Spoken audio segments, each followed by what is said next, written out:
بعد التحية إخواني المشاهدين، إخواني المتابعين، أينما كنتم وأينما حللتم، ألف أهلا وألف سهلا ومرحبا بكم.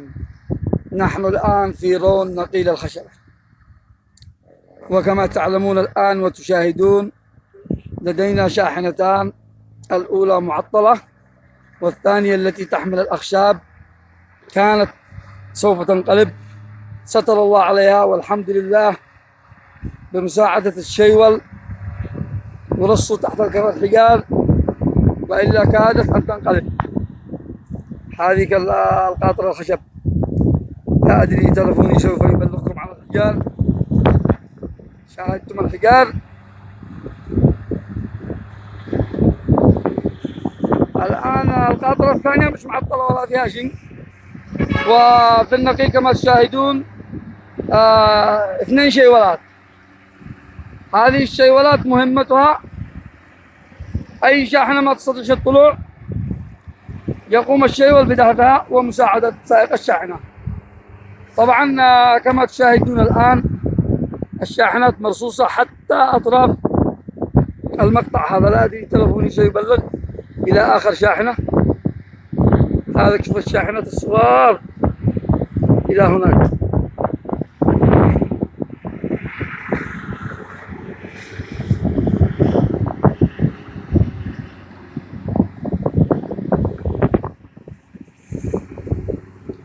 سوف أحاول التصوير من مكان آخر حتى أحاول أن أحصي لكم عدد الشاحنات المتوقفة في رون نقيل الخشبة الأسفل.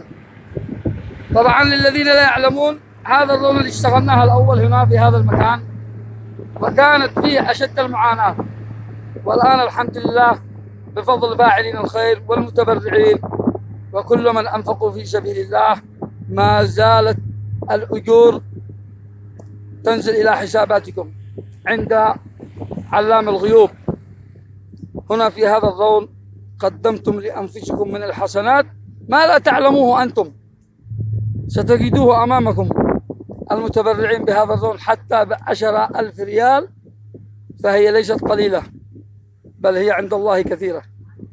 الآن لدينا هذا الرون الآخر وقد أهلك الحرث والنسل، وفي رون آخر فوق.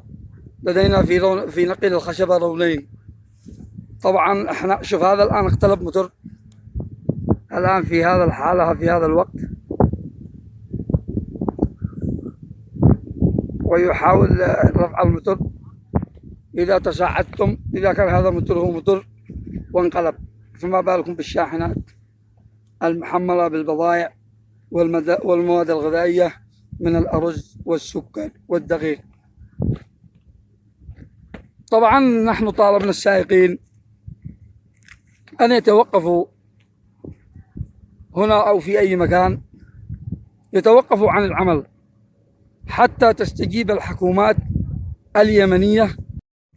وكما أسلفت لكم إخواني السائقين، قلنا لكم نحن طالبنا السائقين بالتوقف عن العمل وعدم التحرك حتى تستجيب الحكومات اليمنية لنا وتقوم بإصلاح هذين الرونين الخطيرين. ولكن السائقين لا يتوقفون، يتحركون مثل ما الحنشان والعقارب، ور برع.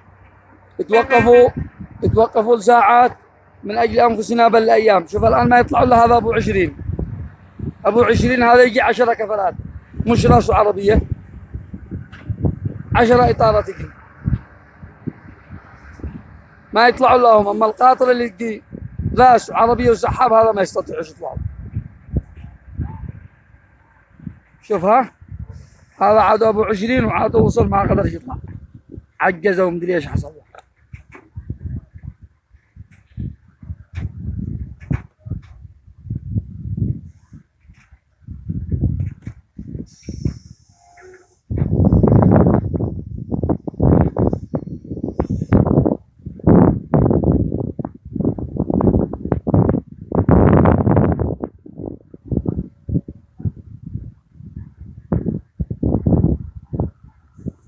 يبدو أن هذه الشاحنة قد تعطلت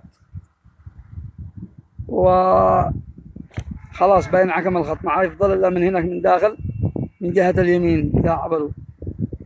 أما إذا صحوا هذه اللي هي مشغلة للدوارات معطلة فسوف تزيد الأمر سوءا إلى ما هو عليه من السوء. لا حول ولا قوة إلا بالله العلي العظيم. وهذا طبعا هنا زي ما تشوفوا نيشاء في الفوق، وهذا أحد العمال يدور يركي له لأنه في نزول خطيرة، وإذا ما ركالوش البابور برع يسافر لأنه محمل. لذلك يقول لك الرفيق قبل الطريق. هذه هي مهمة المرافق. المرافق يقوم يركي لك للبابور علشان ما يرقص.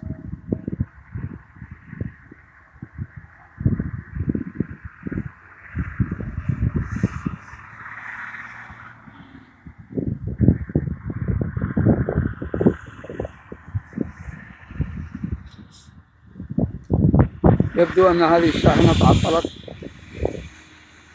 ويعين الله حتى يأتي المهندس ويقوم بإصلاحها.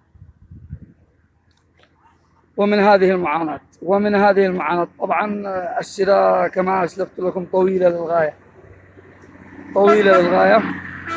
سوف أنتقل من هذا المكان لأقوم بنقل الواقع وعدد الشاحنات المرتصة من مكان آخر، لأن هناك ورائي جبل، ولكن سوف أدع ولدي محمد يذهب إلى هناك ويلتقط بعض الفيديوهات لعدد الشاحنات المرتصة.